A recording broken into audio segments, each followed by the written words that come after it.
Amém. Abra sua Bíblia lá em Neemias. Neemias no capítulo 9. Eu quero ler com vocês do 1 ao 15. Eu prometo não me estender na palavra. Eu creio que o Espírito Santo ele é fantástico, né? Porque quando nós chegamos aqui, tem um hino antigo que diz assim: quando eu cheguei aqui, meu Senhor já estava. Você sabe, né, Alda? Sabe, sim. E a grande realidade é que é a verdade. A gente acha que a gente chegou aqui, o Espírito Santo chegou depois de nós, né? Mas ele já chegou aqui antes. Neemias 9, e ele já estava aqui preparando tudo para que nós pudéssemos ser ministrados pela tua palavra, amém? E a gente vê desde o início do culto como que o Espírito Santo vem conectando todas as coisas. Na fala da Débora aqui na última ministração, o Espírito Santo já nos conduzindo a esse lugar. Porque o que Deus gerou no meu coração é que a necessidade nas nossas vidas de um reavivamento, a necessidade da nossa vida de um queimar no nosso coração, a necessidade da nossa vida de nos submetermos ao Evangelho de uma forma tão profunda que isso tome as nossas vidas, que isso tome conta das nossas entranhas e conduza a nossa vida. Um dos maiores desafios nossos como igreja no tempo presente, e quando eu digo como igreja, eu não estou dizendo como home church, mas como a igreja de Cristo presente nessa terra, nesse mundo que nós vivemos, um dos principais desafios e problemas é manter o nosso coração aquecido, é manter a nossa fé avivada. É muito fácil durante a nossa caminhada, durante os nossos muito trabalhar, durante o nosso exercício de fé, durante a nossa vida cotidiana, é muito fácil a gente deixar de lado aquilo que queima o nosso coração.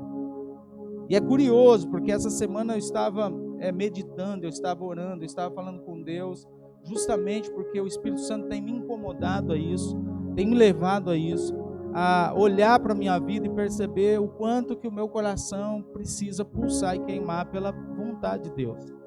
O motivo do nosso desânimo é o nosso coração que não queima mais.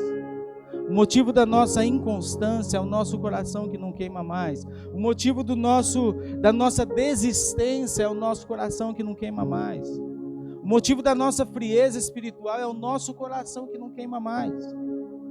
Porque nossa obra é perfeita, os nossos afazeres são ótimos, são elogiáveis, mas nós deixamos o primeiro amor. Muitos de nós estamos perdidos nos afazeres, mas nós deixamos o primeiro amor. E eu quero ler com você esse texto de Neemias 9. Nós vamos ler do versículo 1 ao versículo 15. E eu quero que você permita que o Espírito Santo ministre o teu coração. Se você achou, se coloque em pé para a gente ler, em reverência à palavra de Deus. Neemias 9, de 1 a 15, amém? Diz assim, a minha versão aqui é NVI, tá, gente? No 24º dia do mês, os israelitas se reuniram, jejuaram, vestiram pano de saco e puseram terra sobre a cabeça. Os que eram de ascendência israelitas tinham se separado de todos os estrangeiros. Levantaram-se dos seus lugares, confessaram seus pecados e a maldade dos seus antepassados. Ficaram onde estavam e leram o livro da lei do Senhor, do seu Deus. Durante 3 horas passaram outras 3 horas confessando os seus pecados e adorando o Senhor, o seu Deus. Em pé na plataforma estavam os levitas, Jesuá, Bani,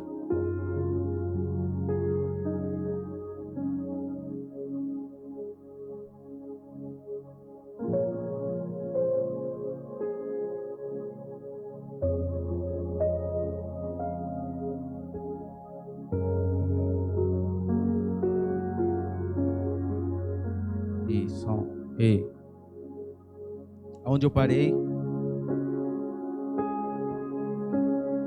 Eu parei no 5. E os levitas, Jesuá, aqui eu já li, né? Conclamavam o povo dizendo: levante-se e louvem ao Senhor, o seu Deus, que vive para todo sempre. Bendito seja o teu nome glorioso. A tua grandeza está acima de toda expressão de louvor. Só tu és Senhor. Fizeste os céus e os mais altos céus e tudo que neles há, a terra e tudo que nela existe, os mares e tudo que neles existe. Tu deste vida a todos os seres, os exércitos dos céus te adoram.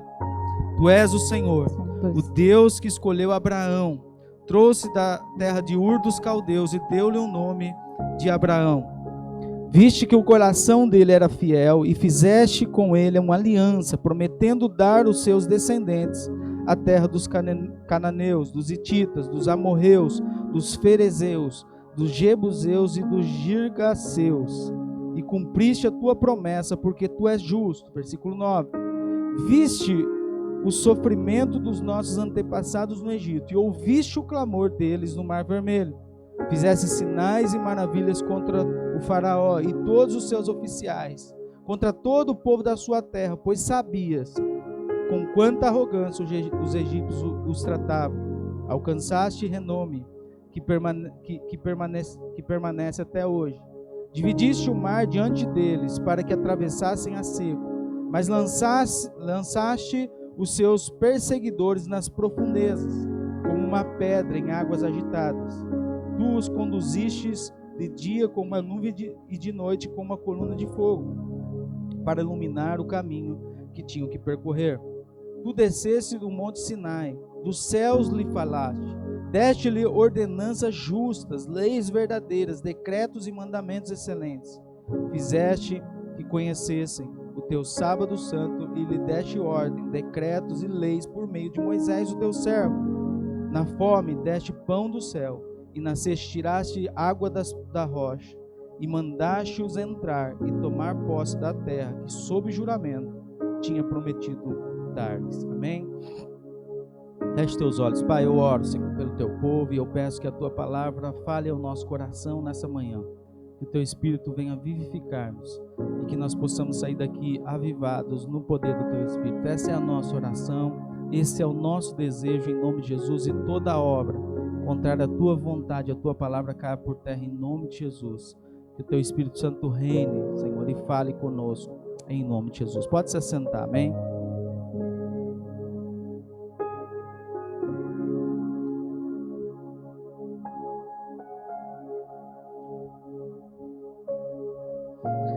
É importante a gente olhar, queridos, para esse texto e lembrar do contexto, do que Neemias está vivendo. A história nos mostra que o povo de Israel, o povo de Deus, ele foi levado cativo para a Babilônia e viveu durante 70 anos nesse cativeiro. E então Deus levanta alguns homens, dentre eles Esdras e Neemias, e esses homens são os responsáveis, são aqueles que estão sob a liderança desse povo, para levar eles de volta a reconstruir Jerusalém, a reconstruir os muros da cidade.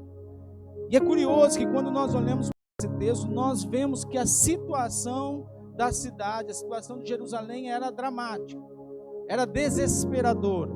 A palavra de Deus vai dizer que a cidade era ruínas. Pensa de você olhar, a gente está vendo o que está acontecendo lá em Israel, o que está acontecendo lá na faixa de Gaza, é você olhar e ver ruínas por todos os lados.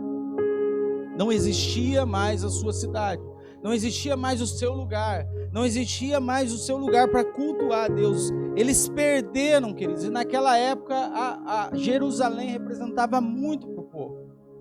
Aquela cidade representava muito para o povo de Deus, era um lugar onde eles tinham a sua identidade conectada àquele lugar. E é curioso que a gente olha e Jerusalém está devastada, a cidade está devastada, está tudo arruinado. E esse homem e esse povo eu fico me colocando no lugar desse povo. E talvez a situação desse povo é uma situação de desesperança, é uma situação de falta de ânimo, falta de coragem, falta de fé. O seu coração está frio e longe daquilo que deveria estar, porque eles olham para a situação da sua vida e vê desespero. Eles olham ao seu redor e vê essa cidade sitiada, essa cidade devastada, ruínas sobre a sua cidade. E eu quero falar um pouco para vocês sobre esse texto que mexeu comigo, que tem falado comigo, porque esse texto, diante desse cenário absurdo, diante desse cenário de destruição, diante desse cenário de ruína, diante desse cenário de desespero e de existência, existe um povo sendo avivado pelo Espírito de Deus. Existe um povo se colocando em um lugar onde avivamento começa, apesar das circunstâncias, e esse povo decide mudar a rota da sua história, decide mudar a rota da sua vida. Eu quero dizer para você que não importa o que você está vivendo, não importa o cenário que está à tua volta, não importa as ruínas que estejam à sua vida, se você permitir que o Espírito Santo avive o teu coração nessa manhã, essas ruínas podem ser reconstruídas e podem se tornar de novo uma cidade habitável. E quando nós olhamos e nós precisamos falar sobre esse avivamento, nós precisamos lembrar que esse avivamento acontece a partir de um povo que decide colocar o teu coração diante de Deus. Muitas vezes a gente acha que o avivamento de Deus acontece de forma aleatória. Muitas vezes a gente tem a tendência de pensar que Deus aviva o lugar que Ele quer e onde quer. Sim, Ele é soberano. Mas nós vemos nesse texto de forma clara que existiu um movimento do povo de Deus em direção a Deus, e esse movimento provocou um avivamento. Provocou um avivamento tão grande que Deus levanta esse homem que é Neemias para levar esse povo a restaurar, a reconstruir os muros de Jerusalém. Nós vemos nesse texto que a liderança se reuniu para aprofundar-se no estudo da palavra. O resultado foi a restauração da sua vida. Então, 3 coisas aconteceram aqui e nós precisamos guardar isso para o nosso coração se nós queremos avivamento. A primeira coisa é que existiu um movimento da igreja em direção à palavra de Deus. Existiu um movimento a partir da liderança da igreja, do povo, se reunir durante horas. A Bíblia diz que durante 3 horas eles ficaram recitando a palavra de Deus. Durante 3 horas eles ficavam falando a palavra de Deus, eles ficavam meditando, eles ficavam compartilhando durante 3 horas a palavra de Deus. Depois nós vamos ver que eles reuniam e eles oravam, eles estavam ouvindo a palavra de Deus e eles também oravam em todo o tempo. E depois nós vamos ver que houve no coração deles um grande quebrantamento. Você quer viver um avivamento na sua vida? Você precisa começar a trazer algumas coisas de volta para a sua fé. Avivamento, queridos, não tem a ver com o estado de sentimento externo. Não tem a ver com os nossos sensores humanos, o que eu sinto ou o que eu deixo de sentir. Mas avivamento tem a ver com uma obra poderosa do Espírito Santo de Deus, que a partir da nossa disposição em permitir que o Espírito Santo de Deus entre no nosso coração e avive a nossa fé, ele entra na nossa vida e muda a nossa história. Talvez tem gente aqui hoje desistindo de ministérios. Talvez essa palavra vai alcançar alguém na internet que está desistindo da fé. E eu quero dizer para você que se você está nesse lugar, você está nesse lugar porque você permitiu que o seu coração se esfriasse. Porque você permitiu que o tempo roubasse de você aquilo que é mais importante na sua vida. O primeiro amor, o avivamento. Nós não temos nenhum outro relato bíblico de um culto tão impressionante como esse. Quando o povo, por exemplo, dos seus líderes, reuniu e durante 1 mês inteiro estudou a palavra e colocou a sua vida diante de Deus. 1 mês esse povo se reuniu diante daquele caos. E esse povo durante 1 mês ficou lá ouvindo, ministrando a palavra, orando e se arrependendo. A palavra de Deus diz que eles colocaram sobre ele panos de saco. E eles pediam perdão dos seus pecados e dos pecados dos seus pais. A primeira coisa que nós aprendemos com esse texto é que o quebrantamento passa pela contrição diante de Deus. O povo saiu da festa para um jejum. O povo jejuou e cobriu-se com um pano de saco. Esse é um símbolo de contrição, arrependimento e um profundo quebrantamento. O povo reconheceu o seu pecado. O reavivamento começa com choro, com humilhação, com quebrantamento diante de Deus. Deixa eu perguntar algo para você. Quanto tempo faz que nós não choramos na presença de Deus? Quanto tempo faz que nós não olhamos para nós?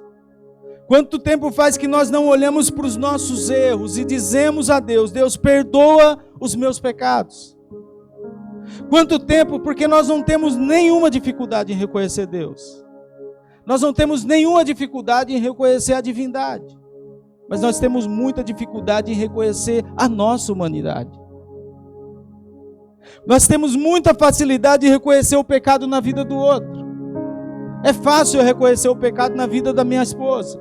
É fácil eu reconhecer o pecado na vida do meu irmão na igreja, mas eu muitas vezes não reconheço o meu pecado. E o avivamento só começa quando eu, em contrição e quebrantamento, rasgo minhas vestes diante de Deus. Esse povo se reuniu durante 30 dias e a palavra de Deus diz que eles colocaram panos de saco e eles caíram aos prantos diante de Deus dizendo: perdoa os meus pecados. Perdoa as minhas maldades, perdoa os pecados dos meus antepassados. Não havia aqui um sentimento de responsabilizar outros, não havia aqui um sentimento de atribuir culpa a outro, mas existia aqui um senso de compromisso e realidade e responsabilidade com aquilo que nós somos. É dizer a Deus: perdoa porque eu sou um homem mau, porque eu habito no meio de um povo mau, porque eu estou aqui e careço que o meu coração seja avivado. Mas ele não vai ser avivado se não houver quebrantamento. O quebrantamento provoca avivamento. Não existe como chegarmos diante de Deus sem reconhecer a sua grandeza e a sua santidade, sem antes reconhecermos a nossa humanidade. Não tem como nos aproximarmos de alguém tão profundo, tão santo, se não olharmos para nós e dizermos que miserável homens que nós somos. O fato de frequentarmos um lugar que nós atribuímos como santo não faz de nós pessoas melhores umas das outras. O fato de estarmos aqui dentro de uma igreja, de sermos ministrados pela palavra de Deus, não faz de nós menos pecadores. Somos pecadores e precisamos de quebrantamento todos os dias. Todos os dias a nossa vida tem que ser essa vida de contrição, de arrependimento, de quebrantamento, de olhar para mim e falar: Senhor, me perdoa, porque eu sou um homem mau. Me perdoa porque aquilo que eu quero fazer eu não faço, mas aquilo que eu não quero eu faço naturalmente. Me perdoa porque eu erro todos os dias. Deixa eu dar uma notícia para você: eu sou pastor e eu erro todo dia. Misericórdia, né, gente?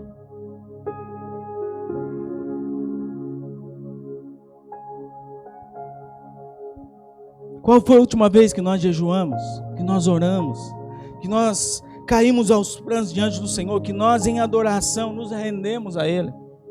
Qual foi a última vez que nós nos rasgamos diante dEle e dissemos a Ele: Senhor, perdoa quem sou, perdoa o que fiz, perdoa as minhas palavras, perdoa o meu coração, o meu pensamento, perdoa a minha vida, porque eu sou um homem mau.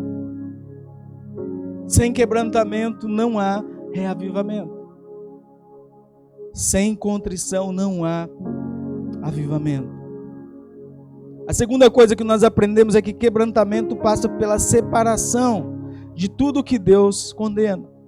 Esse texto diz que o povo se separou do povo que estava ali misturado, dos povos que estavam misturados ali. E a grande mensagem disso não é um racismo, né? Não é um sentimento de falar assim: não, nós somos melhores do que ele. Não era isso. Mas essa mistura de raças naquela época, o povo de Israel estar misturado com outros povos, significava um sincretismo religioso. Então os outros povos não tinham Deus, o Deus Yahvé, o Deus de Israel como seu único Deus. Eles tinham vários deuses. E ter esse povo no meio do arraial significava que o povo estava no meio de um povo que estava adorando vários deuses. E a primeira ação de Deus e do povo em direção a esse avivamento é que eles se separam e eles decidem voltar a centralizar a Deus do Evangelho, a Deus Yahvé no centro das suas vidas. Eles se separam de tudo aquilo que afastavam eles de Deus. Então você percebe que o que vai esfriando o nosso coração primeiro é a nossa falta de reconhecimento de quem nós somos. É a nossa falta de quebrantamento.